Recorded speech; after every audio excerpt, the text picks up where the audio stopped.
You were Minister of Finance in the Morrison government. What do you make of Treasurer Jim Chalmers' response to the COVID inquiry, saying mistakes were made and it's the reason he's now having to battle inflation?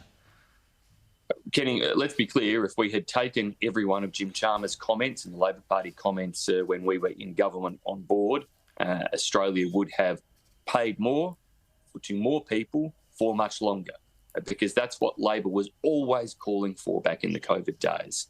So I think this report, which acknowledges the extraordinary response of Scott Morrison and the Morrison government, demonstrates that we responded in circumstances that had never been faced before. We did so incredibly effectively to save jobs, to save businesses and to save the Australian economy. Was every decision in hindsight absolutely perfectly right? No, of course not. But Jim Chalmers' criticism now is rank hypocrisy when you look at everything he said during that time and that Anthony Albanese said during that time.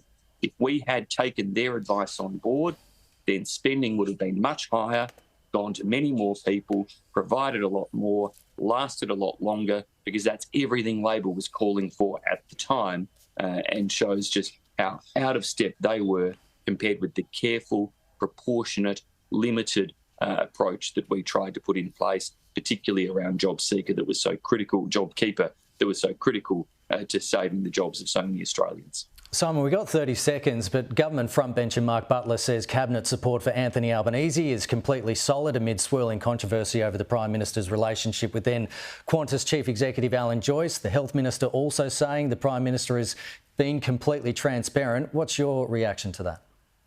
Here's a question Anthony Albanese should answer today.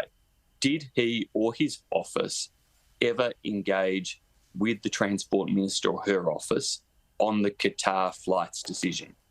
Did, in fact, he exercise his prime ministerial authority or his office do so on his behalf to interfere to protect Qantas and to ensure that Australian aviation customers were given less choice and greater costs? Because that's what this all comes down to.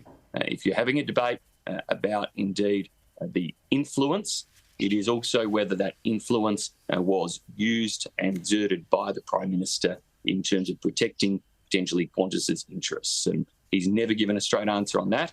That's really where he should be pressed to give a direct answer.